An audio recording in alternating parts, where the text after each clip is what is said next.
একটা প্লেন যেটা হারিয়ে গিয়েছিল অবশেষে সে ফিরে আসে 37 বছর পর।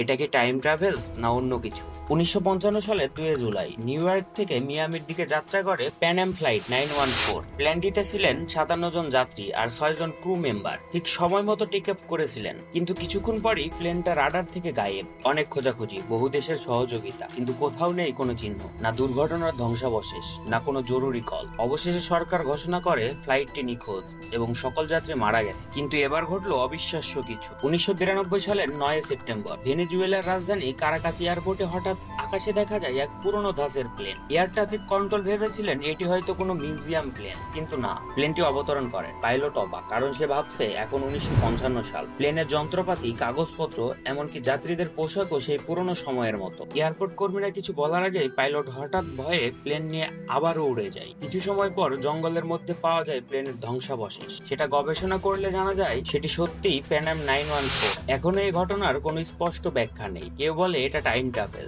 আবার কেউ ভাবে কোনো গোপন এক্সপেরিমেন্ট। তবে সত্যটা আসলে কি, তা আজও আমাদের অজানা। এই ঘটনা আজও মানুষের মনে প্রশ্ন তোলে। টাইম ট্রাভেলস কি আদৌ সম্ভব? আপনার কি মনে হয় তা কমেন্টে জানাতে ভুলবেন না।